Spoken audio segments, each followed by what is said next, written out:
দীর্ঘকায় এক ব্যক্তি তার হাতের ডান পাশে দিলেন এক লাফ দিয়ে লুফে নিলেন এক হাতের দুর্দান্ত ক্যাচ। 2007 ওয়ানডে বিশ্বকাপে বারমুডার সেই খেলোয়াড়ের কথা কি মনে আছে? বিশাল দেহি এক খেলোয়াড় ফিল্ডিং করছিলেন প্রথম স্লিপে।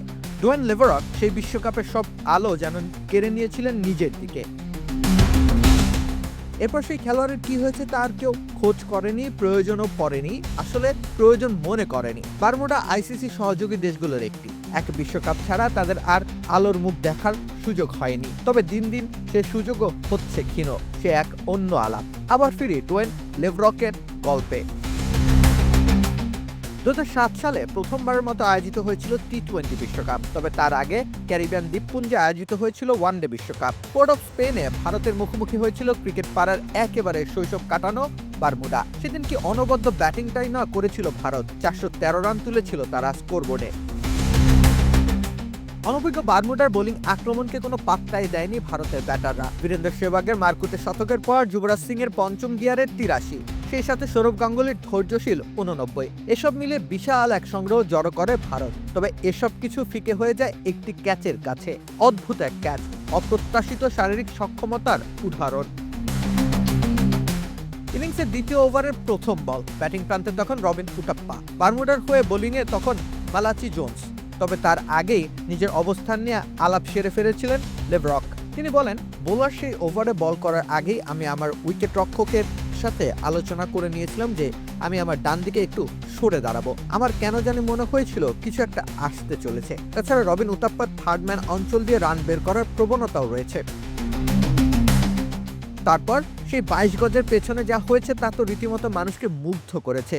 লেভারক বেশ স্বাস্থ্যবান ব্যক্তি। ক্রিকেটের পরিভাষায় আনফিট বলতে যা বোঝায় আর কি। প্রায় 127 কেজি ওজনের এক মানুষ তিনি। তার কাছ থেকে প্রত্যাশাটা সাধারণত খুব অল্পই। তবে সেদিন তিনি যা করে দেখিয়েছিলেন তা এখনো যেন সদ্যই শিল্পীর হাতের আঁচড় পাওয়া কোনো শিল্পকর্ম স্মৃতিতে স্পষ্ট। জোনসের অফ স্টাম্পের বাইরের এক বল। শুরু থেকে খানিকটা নড়বড়ে থাকা উতাপ্পা সেই বল খোঁচা দিয়ে দিক পরিবর্তন করে দেন। কিন্তু আগে থেকে ওত পেতে থাকা লেভারক নিজের শরীরটা এক কথায় ছুড়ে দিলেন বলের দিকে। কেউ হয়তো ভাবেওনি যে তিনি ঠিক সে পরিমাণ লাফ দিতে পারবেন, তবুও দিলেন তিনি। আর তার থেকে অবাক করা কাণ্ড, সেই বল আটকা পড়ল তার হাতের মুঠোয়। ব্যাস, মাটিতে লুটে পড়া লেভারক উঠিয়ে দিলেন এক ভো দৌড়। তার সতীর্থরাও ছুটলেন তার পিছু। কিন্তু তাকে কি আর ধরে ফেলা যায়? ধারাভাষ্যকাররাও অবাক। মূলত তার ফিটনেস এবং বয়সী অবাক হওয়ার পেছনের কারণ। 35 বছর বয়সে তিনি এসেছিলেন ক্রিকেট বিশ্বকাপে, অথচ সে সময় অধিকাংশ ক্রিকেটার পৌঁছে যান নিজের ক্যারিয়ারের গোধূলি লগ্নে। তারও বছর দুয়েক বাদে তিনি খেলেছিলেন আন্তর্জাতিক ক্রিকেট। নেদারল্যান্ডের সাথে ছিল তার শেষ ম্যাচ, তাও আবার 2009 সালে। এরপর ক্রিকেট থেকে আড়ালে চলে যান তিনি। এর আগে অবশ্য এই অফ স্পিনারের ঝুলিতে যুক্ত হয়েছে মোট 34টি আন্তর্জাতিক উইকেট। তবে ক্রিকেটকে বিদায় জানালেও আজন্ম তরুণ ক্রিকেটার খেলাধুলো থেকে দূরে সরে যাননি। তিনি এরপর বেশ কিছুদিন যুক্ত ছিলেন গলফের সাথে। সেখানে কেভিন পিটারসনের মতো খেলোয়াড়ের সাথেও গলফ খেলার স্মৃতি তৈরি হয়েছে তার। জীবনের শেষ প্রান্তে এসে তিনি এখন যুক্ত হয়েছেন আইন শৃঙ্খলা রক্ষাকারী বাহিনীর সাথে। মূলত একজন জেলার এবং পুলিশ সদস্য হিসেবেও দায়িত্ব পালন করছেন তিনি। অথচ আর বাকি ক্রিকেটারদের মতোই উজ্জ্বল এক ক্যারিয়ার পার করতে পারতেন লেভারক। কি দুর্দান্ত এক বোলিং রেকর্ড নিয়ে নিজের আন্তর্জাতিক ক্যারিয়ারটা শেষ করেছিলেন তিনি। 32 ওয়ানডে ম্যাচ খেলে তিনি রান দিয়েছিলেন 4 ইকোনমি রেটে। বোলিং গড়টা চলনসই 33.02 গড়ে তিনি বোলিং করেছেন তার বছর তিনেকের ক্রিকেট ক্যারিয়ারে।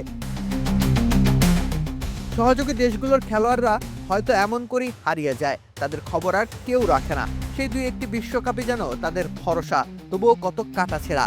আইসিসির যেন কোনো বাড়তি পরিকল্পনা নেই ক্রিকেটকে পুরো বিশ্বে ছড়িয়ে দেওয়ার। সে কারণে সময়ের অভাবে ডোয়েন লেভারকের মতো প্রবল ইচ্ছাশক্তিও কালের গর্ভে আড়াল হয়ে যায়। রাকিব হোসেন রুম্মান, খেলা 71।